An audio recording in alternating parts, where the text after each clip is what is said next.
ராஜேஸ்வரியோட ஒரு விஷயம் உண்மையிலேயே இப்போ ரொம்ப தீவிரமா போயிட்டு இருக்கு அப்படின்னே சொல்லலாம். அதுவும் இல்லாம விஜய்க்கு மட்டும் இல்ல, இப்போ இந்த கதிரேசன் அதாவது தன்னோட பொண்ண வந்து கொலை பண்ணது இந்த ராஜேஸ்வரி தான் அப்படிங்கிற ஒரு விஷயத்த விஜய் இருந்துட்டு இப்போ கதிரேசன் கிட்டயும் வந்து சொல்லப் போறாங்க. உண்மையிலேயே இந்த ஒரு விஷயத்த ராஜேஸ்வரி கொஞ்சம் கூட எதிர்பார்க்கவே இல்ல.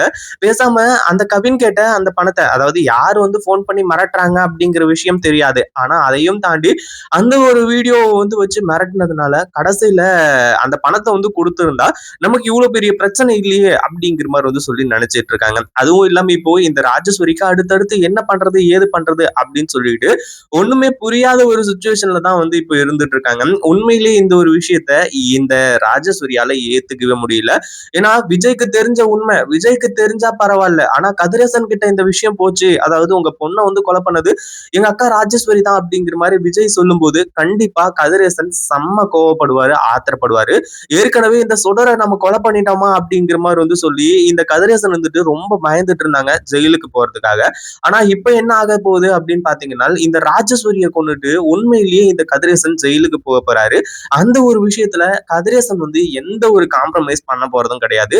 என் பொண்ண கொன்ன உன்ன நான் கொல்லாம விட மாட்டேன் அப்படிங்கிற மாதிரி வந்து சொல்லி நீ உலகத்தோட எந்த மூலைக்கு போனாலுமே சரி கண்டிப்பா நான் உன்னை கொன்னுடுவேன் அப்படின்னு சொல்லிட்டு இந்த ராஜேஸ்வரிய மிரட்டுறாங்க. கண்டிப்பா இந்த ராஜேஸ்வரியால அடுத்ததா எதுவுமே பண்ண முடியாத ஒரு சுச்சுவேஷன்ல இருக்க போறாங்க. ஏன்னா ஏற்கனவே விஜய வந்து எந்த அளவுக்கு மோசமா நடத்துனாங்க, சொத்தை எல்லாத்தையுமே புடுங்கிட்டு எந்த அளவுக்கு வந்து பிரச்சனை பண்ணாங்க அப்படிங்கிறது எல்லாருக்குமே நல்லாவே தெரிஞ்ச விஷயம். அப்படி இருக்கும்போது விஜயும் வந்து இந்த ராஜேஸ்வரிக்கு சப்போர்ட் பண்ணக்கூடாது, அதே மாதிரி இந்த மல்லியும் சப்போர்ட் பண்ணக்கூடாது. ஏன்னா ராஜேஸ்வரி பண்ணது மிகப்பெரிய ஒரு பாவம், மிகப்பெரிய ஒரு கொலை. அதுவும் இல்லாம வெண்பா வந்து இவ்வளவு வருஷமா அதாவது மல்லி வர்றதுக்கு முன்னாடி வரைக்கும் அம்மா இல்லாம இருந்திருக்காங்க அப்படின்னா அதுக்கு காரணமே வந்து இந்த ராஜேஸ்வரி ராட்சசி தான். அப்படி இருக்கும்போது இந்த ஒரு விஷயத்துல ராஜேஸ்வரிக்கு யாருமே அதாவது சப்போர்ட் பண்ணவும் கூடாது, அவங்கள காப்பாத்தணும்னு நினைக்கவும் கூடாது. அதே மாதிரி ஜெயிலுக்கு போய் தண்டனை அனுபவிச்சா மட்டும் வந்து இந்த ராஜேஸ்வரி செஞ்ச தப்பு வந்து போகாது. அதாவது இப்ப என்னதான் ஆச்சு அப்படின்னு பாத்தீங்கன்னா ஒரு பக்கம் வந்து இந்த ராஜேஸ்வரிக்கு அள்ளு விட்டுட்டு இருக்கு. ஏற்கனவே வந்து ஒருத்தன் வந்து ஃபோன் பண்ணி இந்த மாரி இந்த வீடியோ இருக்கு. இந்த வீடியோவ நான் வந்து விஜய்க்கு ஃபார்வர்ட் பண்ணிடுவேன் அப்படிங்கிற மாரி வந்து சொல்லி மிரட்டிட்டு இருந்தாங்க. அதே மாரி இப்போ நேரம் ஆக கடைசியில ராஜேஸ்வரிக்கு ஒரு வாய்ஸ் மெசேஜும் அனுப்பியாச்சு. இந்த மாரி வந்து அதாவது நீ வந்து பணம் குடுக்குற மாரி இல்ல. இந்த வீடியோ நான் விஜயோட செல்லுக்கு ஃபார்வர்ட் பண்ணிடுறேன். உன் தம்பியோட செல்லுக்கு ஃபார்வர்ட் பண்ணிடுறேன். இந்த விஷயம் மட்டும் விஜய்க்கு தெரிய வந்துச்சு அப்படின்னா, கண்டிப்பா வந்து உன்ன அடிச்சு கொன்றுவான் அப்படிங்கிற மாரி வந்து சொல்லி இப்போ விஜய் பத்தி வந்து சொல்லிட்டு இருக்காங்க. இத கேட்ட உடனே ராஜேஸ்வரிக்கு பயங்கரமான அதிர்ச்சி. அடுத்ததான் அந்த வீடியோ போய் செக் பண்ணி பாக்குறாங்க. ஆனா அதுக்குள்ள வந்து விஜய் இப்படி மாஸ் என்ட்ரி கொடுத்து தன்னோட போனை வாங்குவாரு அப்படின்னு கொஞ்சம் கூட எதிர்பார்க்கவே இல்ல. ஆனா விஜய் அந்த ஒரு டைம்லயே அந்த வீடியோவை பார்த்திருந்தாங்க அப்படின்னா உண்மையிலேயே ராஜேஸ்வரியை வச்சு வெளுத்து கட்டிடுவாங்க. ஆனா அந்த டைம்ல வந்து பாக்குறது இல்ல. ஆனாலும் ராஜேஸ்வரி வந்துட்டு அந்த வீடியோ வந்து அதாவது விஜயோட போனுக்கு வந்ததை வந்து பாத்துட்டாங்க.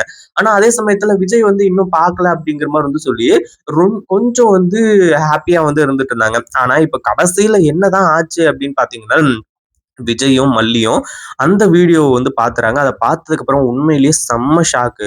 ஏன்னா இந்த ராஜேஸ்வரி தான் தன்னோட ஒய்ஃபான ரேணுகாவை வந்து கொலை பண்ணது அப்படிங்கிற ஒரு விஷயத்த வந்து பார்த்து ரொம்ப ஷாக் ஆகி கடைசியில அந்த ராஜேஸ்வரி அடிச்சே வந்து கொல்ற அளவுக்கு போக ஆரம்பிச்சாங்க. ஆனா மல்லி இருந்துட்டு விஜய் இந்த விஷயத்த வந்து இப்படியே விடக்கூடாது. அதே மாதிரி நீங்க வந்து உங்க அக்கா மேல கைய வச்சு பாவத்தை வந்து சேர்த்துக்காதீங்க.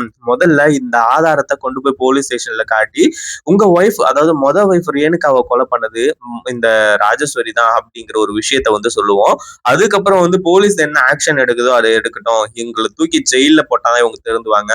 இவங்க இப்பதான் அதாவது நான் உங்களை 2ஆம் தரமா கல்யாணம் பண்ணிட்டு வந்ததுனாலதான் வந்து இவ்வளவு பெரிய பிரச்சனை பண்றாங்க அப்படிங்கிற மாதிரி நினைச்சேன். ஆனா ஆரம்பத்திலேயே அதாவது உங்களுக்கு கல்யாணம் ஆனதே உங்களுக்கு பிடிக்கல. எங்க நீங்க வந்து கல்யாணம் பண்ணிக்கிட்டீங்க அப்படின்னா வர்றவங்க வந்து ரொம்ப டேலண்டா இருந்து கடைசியில் இந்த சொத்தை எல்லாமே வந்து எடுத்துட்டு போயிடுவாங்களோ அப்படிங்கிற பயத்திலையும் இந்த சொத்து எல்லாமே தனக்கு கிடைக்காது அப்படிங்கிற பயத்துல தான் இந்த மாதிரி பண்ணிருக்காங்க அப்படிங்கிற ஒரு விஷயத்த வந்து புரிஞ்சுக்கிறாங்க. ஆனா அதே சமயத்துல இந்த விஷயத்த நான் எப்படியே விட போறது கிடையாது அப்படின்ற மாதிரி சொல்லி விஜய் இருந்துட்டு போலீஸ் வர வச்சு இந்த ராஜேஸ்வரி அரெஸ்ட் பண்ணி கொண்டு போய் போலீஸ் ஸ்டேஷன்ல லாக்அப்ல வைக்க ஆரம்பிச்சுறாங்க. அதே மாதிரி இவங்களுக்கு என்ன பயம் அப்படின்னு பாத்தீங்கன்னா இவன் நல்லவளோ கெட்டவளோ பட் இருந்தாலும் வந்து இவளுக்கு தண்டனை கிடைக்கணும். ஆனா அதே சமயத்துல இவளுக்கு எந்த உயிருக்கு எந்த ஒரு சேதமும் வந்துடக்கூடாது. ஏன்னா கதிரேசன் கிட்ட இந்த விஷயம் வந்து காதுக்கு போகும். அதுவும் இல்லாம நம்மளே சொல்றோம் சொல்றதுதான் கரெக்டா இருக்கும் அப்படின்ற மாதிரி சொல்லி கதிரேசனுக்கு சொல்லணும் அப்படிங்கிற மாதிரி முடிவு எடுத்து போலீஸ் ஸ்டேஷனுக்கு டைரக்டா வந்து வர சொல்லிடுறாங்க. இங்க ராஜேஸ்வரி வெளியே இருந்தா கண்டிப்பா அவளோட உயிருக்கு ஆபத்து அப்படிங்கிற மாதிரி வந்து சொல்லிதான் இப்போ ராஜேஸ்வரி ஜெயிலுக்குள்ள போட்டிருக்காங்க. அதே மாதிரி என்ன ஆச்சு விஜய், என்ன எதுக்காக மாப்பிள்ள வர சொன்னீங்க, என்ன விஷயம் அப்படி இப்படிங்கிற மாதிரி வந்து சொல்லி கேட்கறாங்க. அந்த ஒரு டைம்ல தான் வந்து விஜய் இருந்துட்டு இந்த வீடியோவை கொஞ்சம் பாருங்க மாமா அப்படிங்கிற மாதிரி வந்து சொல்லி அந்த வீடியோவையும் காட்டுறாங்க. அதை பார்த்ததுக்கு அப்புறமா இப்போ கதிரேசனுக்கு பயங்கரமான அதிர்ச்சி. ஏன்னா தன்னோட பொண்ணோட கொலையில எந்த ஒரு சஸ்பீஷியஸான ஒரு விஷயமும் கிடையாது அப்படிங்கிற ஒரு விஷயம் இது வரைக்கும் இருந்துட்டு இருந்துச்சு. ஆனா இந்த ராஜேஸ்வரி தான் வாயால கொடுத்த ஒரு ஸ்டேட்மெண்ட் உண்மையிலே இப்படி மாறும் அப்படின்னு எதிர்பார்க்கல. அப்போ என் பொண்ணு வந்து இயற்கையா சாகல மாப்ள, இந்த ராட்சசி தான் வந்து கழுத்தை நெரிச்சு கொண்டு இருக்கா. இவளுக்கு எவ்வளவு தைரியம் இருக்கணும், இவளெல்லாம் வந்து உயிரோடவே விடக்கூடாது.